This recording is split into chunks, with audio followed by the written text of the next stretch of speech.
Hello student, तो कैसे हैं आप सब। उम्मीद है कि आप सब बहुत ही अच्छे होंगे और अच्छे से पढ़ाई लिखाई अपना कर रहे होंगे।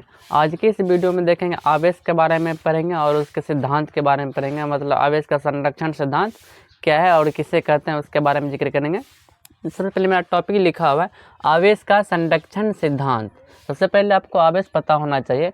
आवेश किसे कहते हैं तो इलेक्ट्रॉन तो जानते हैं। इलेक्ट्रॉन की प्रवाह की दर को ही आवेश कहा जाता है।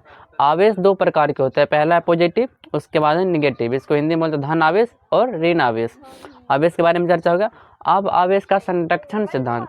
देखिए, आवेश का संरक्षण सिद्धांत से तात्पर्य हमारा यह है, इसके बारे में ये कहा जाता है कि आवेश मतलब पृथ्वी पर जितना मौजूद है सिर्फ उतना ही रहना। तो आवेश को आप उत्पन्न कर सकते हैं और ना उसको नष्ट कर सकते, ना उसको बढ़ा सकते हैं ना घटा सकते। पहले जितना इस पे मतलब पृथ्वी पे मौजूद है आवेश, ना तो उससे बढ़ सकता है और ना ही उसे घटा सकते। जितना मौजूद है उतना ही रहेगा। वही इसका संरक्षण सिद्धांत का, जैसे ऊर्जा का संरक्षण सिद्धांत भी वही कहता है कि ऊर्जा को ना तो उत्पन्न किया जा सकता है और ना ही नष्ट करता है, लेकिन उसे मतलब एक सिस्टम से दूसरे सिस्टम में उसको कन्वर्ट किया जा सकता है। वही सेम कॉन्सेप्ट यहाँ पर भी है कि आवेश को ना तो उत्पन्न किया जा सकता है और ना ही नष्ट किया जा सकता है, केवल इसे एक निकाय से दूसरे निकाय में स्थानांतरित किया जा सकता है। देखिए, निकाय मतलब होता है जिसको इंग्लिश में बोलते हैं सिस्टम। यदि एक निकाय समझ में आता है तो सिस्टम में मतलब हिंदी में उसको बोलते हैं निकाय और इंग्लिश में बोलते हैं सिस्टम।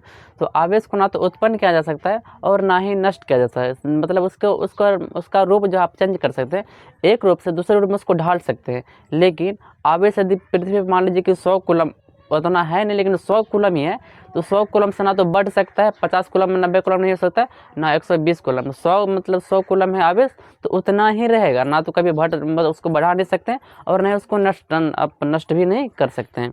तो वही इसका कॉन्सेप्ट रहता है, ना तो आवेश को नष्ट कर सकते हैं और ना ही उसको उत्पन्न किया जा सकता है। तो मान लें कि हम एक निकाय माने, उसमें दो आवेश पहले से, एक है Q1 दूसरा है Q2।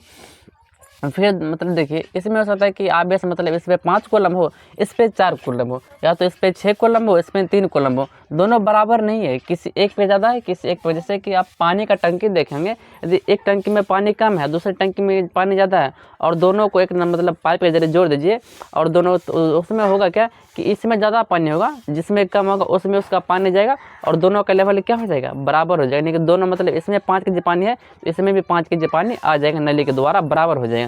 तो वैसे इस पे आवेश मतलब मान लीजिए कभी इस पे अधिक था इस पे कम था, जब इसको तार के द्वारा जोड़ दिया जाएगा तो इस पे जो आवेश अधिक था इस पे से कुछ आवेश इस पे आएगा और दोनों बराबर मात्रा में हो जाएगा। इस पे यदि 5 कूलम का है, इससे भी दोनों, इस पे भी कितना कूलम हो जाएगा, 5 कूलम, माने कि दोनों क्या हो जाएगा, बराबर।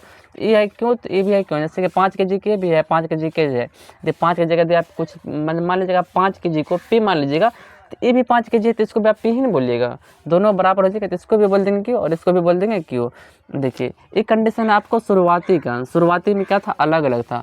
दूसरा कंडीशन इसको एक वायर से जोड़ दिए, फाइनल कंडीशन मतलब अंतिम कंडीशन हो गया।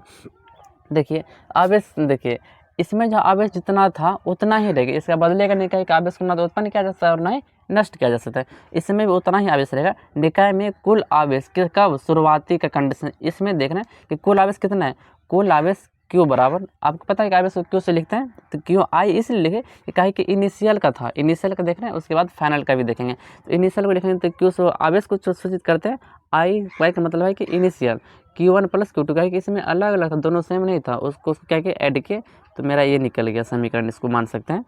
निकाय में कुल आवेश मतलब किस कंडीशन में, अंतिम कंडीशन में, यानी कि फाइनल के कंडीशन में, इसको QF से लिखेंगे। इसमें देखिए दोनों पे Q ही है, क्या है कि दोनों बराबर हो गए, इसलिए इसको इसका नाम दे Q, तो उसका भी नाम क्या होगा Q। तो QF बराबर Q प्लस Q, QF बराबर मिल के कितना हो जाएगा, इसको जोड़ देंगे तो 2Q हो जाएगा।